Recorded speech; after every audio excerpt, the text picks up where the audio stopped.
අයිබෝන් හැමෝටම මම මේ චැනල් එක ගැන පොඩ්ඩක් හඳුන්වා දෙන්නම්. මම ඉන්නේ නවසීලන්තේ. ඉතින් මම මේ චැනල් එක හරහා කතා කරන්න බලාපොරොත්තු වෙන්නේ ෆයිනෑන්ස් රිලේටඩ් ලෙසන්ස් සහ අපි ඔෆිස් එකක වැඩ කරනකොට අපිට අත්‍යවශ්‍යයෙන්ම දැනගන්න ඕන කාරණා සම්බන්ධයෙන්. ඉතින් ෆයිනෑන්ස් රිලේටඩ් ලෙසන්ස් යටතේ මම මුලින්ම කතා කරන්න බලාපොරොත්තු වෙනවා Xero software එක ගැන. ඉතින් නවසීලන්තේ ගොඩක් කම්පැනිස් ස්මෝල් සහ මීඩියම් කම්පැනිස් තමයි තියෙන්නේ. ඉතින් මේ වැඩි හරියක් කම්පැනිස් වල Xero accounting software එක තමයි භාවිතා කරන්නේ. ඒ වගේම Xero software එක ඩෙවලොප් කරලා තියෙන්නේ නවසීලන්තේ තමයි. දැනට රටවල් 150කට වඩා වැඩි ප්‍රමාණයක Xero accounting software එක කම්පැනිස් වල භාවිතා වෙනවා. හරි. අද අපි වීඩියෝ එකෙන් බලමු Xero software එකේ තියෙන ෆන්ක්ෂන්ස් මොනවද කියලා. ඉතින් අපි කම්පැනි එකක ජොබ් එකක් පටන් ගන්නකොට බොහෝ දුරට accounting software එක already set up කරලා තමයි තියෙන්නේ. අපිට අලුතෙන් set up කරන්න අවශ්‍ය නැහැ අපි ජොබ් එක පටන් ගන්නකොට. ඉතින් මේ තියෙන්නේ ඒ වගේ set up කරපු dashboard එකක් Xero accounting software එකේ. ඉතින් මේ ඩෑෂ්බෝඩ් එක වට බලා ගන්න පුළුවන් මෙතන බැංක් එක ලින්ක් කරලා තියෙනවා accounting software එකට. අපිට Xero software එක අපිට බැංක් එකට ලින්ක් කරන්න පුළුවන්. එතකොට මෙතන ඔයාලට දැක් ගන්න පුළුවන් බැංක් එකේ logo එක තියෙනවා. ඒ වගේම අපිට ඩෑෂ්බෝඩ් එකට අපිට අත්‍යවශ්‍ය දේවල් දාගන්න පුළුවන්. මෙතන මම දාගෙන තියෙනවා invoice සහ cash in out එක. ඒ වගේම බිල්ස් මොනවද කියලා මම දාගෙන තියෙනවා. ඒ වගේම important figures මෙන්න මේ වගේ අපිට දාගන්න පුළුවන්. ඩෑෂ්බෝඩ් එක අපිට එඩිට් කරන්න පුළුවන්. මෙන්න මෙතන edit dashboard ගිහිල්ලා ඉතින් මම මේක පස්සේ කතා කරන්නම්. ඉදිරියේදී කොහොමද ඩෑෂ්බෝඩ් එක එඩිට් කරන්න කියලා. ඉතින් මෙන්න මේ වගේ බේසික් ඩෑෂ්බෝඩ් එකක් තමයි අපිට software එකේ දැක ගන්න පුළුවන් වෙන්නේ. ඒ වගේම කියන්න ඕනේ මේ software එක install කරන්න අවශ්‍ය නැහැ. මේ software එක install කරන්න අවශ්‍ය නැහැ කම්පියුටර් එකට. මේක cloud based accounting software එකක්. අපි subscription එක අපි pay කරපුවාම අපිට online log වෙලා අවශ්‍ය හැම දෙයක්ම software එක හරහා කරන්න පුළුවන්. අපිට එතකොට office එකේම ඉන්න ඕනේ නැහැ. ඕනෑම තැනක ඉඳලා අපිට කම්පැනි එකේ account එකට log වෙලා software එකට log වෙලා අපිට අවශ්‍ය වැඩ කටයුතු ටික කරන්න පුළුවන්.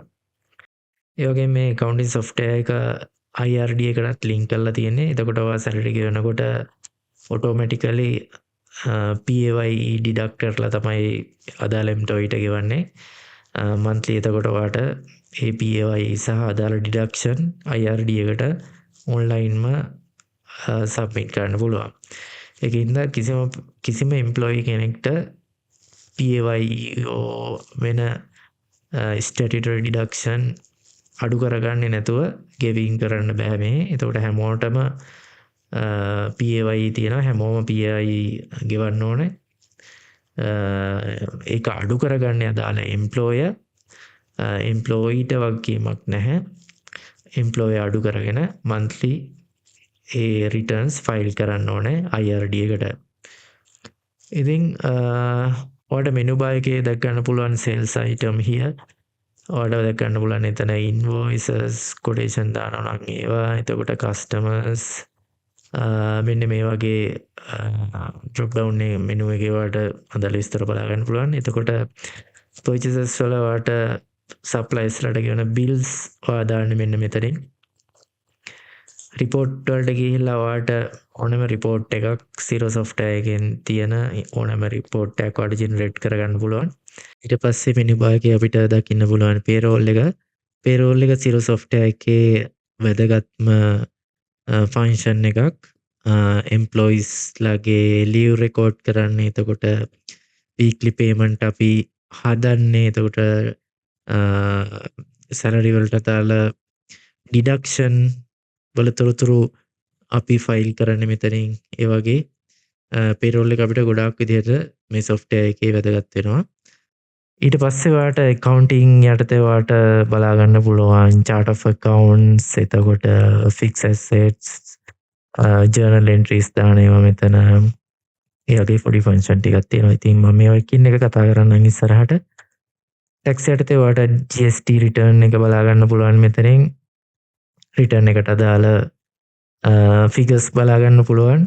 ඒකත් මම කතා කරන්න ඉස්සරහට. මෙතන ඊට පස්සේ customers ලා ඔයාලා කම්පැනි වගේම suppliers ලා බලා ගන්න පුළුවන්. ඉතින් මෙතන project කියලාත් එකක් තියෙනවා. projects relate වෙනවා නම් ඔය කම්පැනි එකට මෙතෙන්ට ගිහිල්ලා බලා ගන්න පුළුවන්.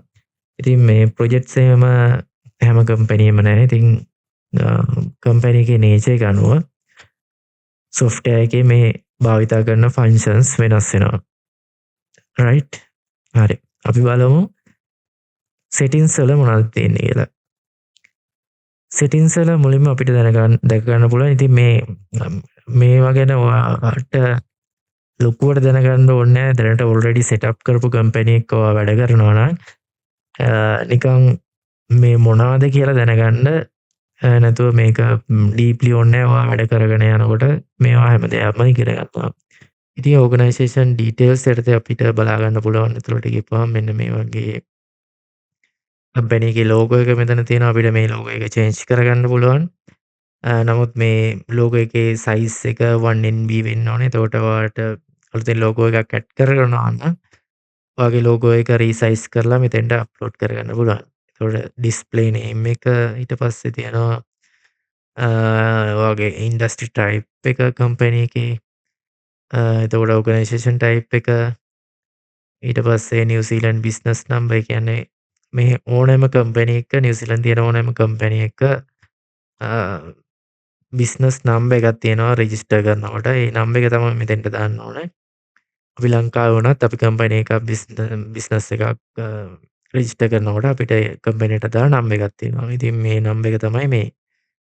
ඊට පස්සේ ඔයාලට දැනගන්න පුළුවන් contact information යටතේ address එක, postal address එක, ඊට පස්සේ physical address එක ඒකම නම් අපිට මෙතන ටික් එකක් දාන්න පුළුවන් same as postal address.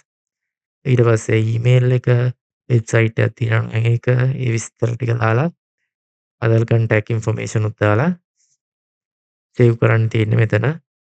ඊට පස්සේ අපිට දැක් ගන්න පුළුවන් users අපිට මේ accounting software එකේ එක එක function අපිට එක එක usersලට allow කරන්න පුළුවන්. එයාලට authority එක දීලා අපි හිතමු payroll එක කරන්න එක්කෙනෙක් නම් ඒ payroll එක කරාට අදාළ user account එකක් අපි මෙතන create කරලා ඌට payroll එකට අදාළ access අපිට මෙතනින් දෙන්න පුළුවන්. ඒ වගේම invoice කරන්න වෙනම කෙනෙක් ඉන්නවා නම් ඒ invoice කරන කෙනාට අදාළ access එක අපිට මෙතනින් account එක create කරලා ඌට ලබා දෙන්න පුළුවන්.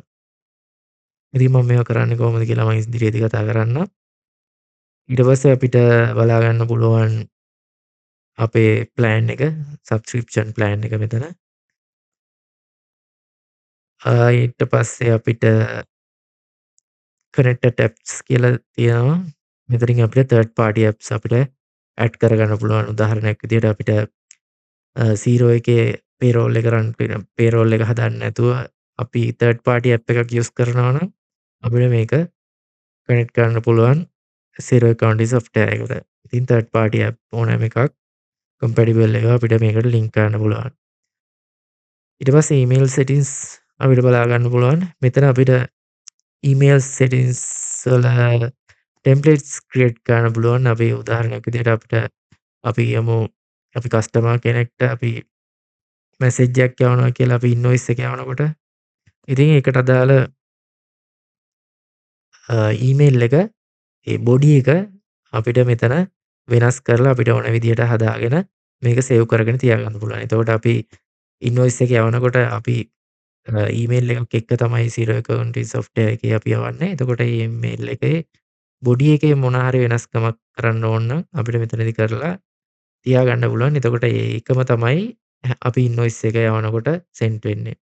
සහ අපි invoice එක send කරනකොට අවශ්‍ය නම් අපිට තව amendments තියෙනවා නම් දාලා අප්ඩේට් කරලා යවන්න පුළුවන්. ඊට පස්සේ අපිට දැක් ගන්න පුළුවන් settings වල general settings යටතේ ඒ ටික තමයි තියෙන්නේ. ඊට පස්සේ ඉතින් අපිට බලා ගන්න පුළුවන් සේල්ස් වලට අදාළ සෙටින්ග්ස් මොනවද කියලා. මෙතන ස්ටෑන්ඩඩ් ඉන්වොයිස් එකට අදාළ සෙටින්ග්ස් තමයි තියෙන්නේ සේල්ස් වල. ඒ කියන්නේ ඉන්වොයිස් සෙටින්ග්ස් යටතේ තියෙන්නේ. ඔයාගේ ඉන්වොයිස් එකට අදාළ සෙටින්ග්ස්. එතන අවශ්‍ය දේවල් ඔයාට ඇඩ් කරගන්න පුළුවන් මෙතෙන්ට ඇවිල්ලා. අපි ඉන්වොයිස් එක අනිවාර්යෙන් දානවා කම්පැනි ඇඩ්‍රස් එක, කම්පැනි නේම් එක, එතකොට කම්පැනි එකේ ලෝගෝ එක අපි දානවා. එතකොට කන්ටැක්ට් ඉන්ෆර්මේෂන්, ඊමේල් ඇඩ්‍රස් එක, ඒ වගේම පේමන්ට්ස් යටතේ අපේ බැංක් account එක සහ කම්පැනි නම අපි දානවා. ඉතින් ඒ වගේ චේන්ජස් අපිට මෙතනට ඇවිල්ලා කරගන්න පුළුවන්. අපි කම්පැනි එකේ ඇඩ්‍රස් එක චේන්ජ් වුණා කියමුකෝ. අපි මෙතෙන්ට ඇවිල්ලා මෙතන ඔප්ෂන් යටතේ ගිහිල්ලා එඩිට් ගිහිල්ලා කම්පැනි එකේ ඇඩ්‍රස් එක අපිට චේන්ජ් කරගන්න පුළුවන්. ඒ වගේම අපේ ඊමේල් ඇඩ්‍රස් එකක් හෝ ෆෝන් නම්බර් එකක් වෙනස් වුණා නම් මෙතෙන්ට ඇවිල්ලා එඩිට් වලට ගිහිල්ලා ඒක වෙනස් කරගන්න පුළුවන්. ඉතින් මම මේ එකින් එක කතා කරන්නම් ඉස්සරහට. ඊට පස්සේ අපිට පර්චේසස් වල අපිට අ 0 to 0 මේක අපිට ගොඩක්ම වැදගත් වෙන්නේ නැහැ. ඊට පස්සේ එක්ස්පෙන්ස් සෙටින්ග්ස් යටතේ අපිට බලා ගන්න පුළුවන්. එක්ස්පෙන්ස් සෙටින්ග්ස් ගොඩක්ම වැදගත් වෙන්නේ නැහැ. ඉතින් ඊට පස්සේ තියෙනවා පර්චේසස් යටතේ මෙන්න මේ වගේ පර්චේසස් වලට අදාළ සෙටින්ග්ස්. ඊට පස්සේ රිපෝටින්ග්ස් ඒවා අපිට ගොඩාක් වැදගත් වෙන්නේ නැහැ. ඊට පස්සේ පේරෝල් එකේ අදාළ සෙටින්ග්ස් පේරෝල් එකට අදාළව අපේ එම්ප්ලොයි IRD නම්බර්ස් එහෙම දාන්න ඕනේ. ඉතින් ඒක වෙනස් වෙන්නේ නැහැ. ඉතින් මේ ටිකත් වෙනස් වෙන්නේ නැහැ ගොඩක් දුරට.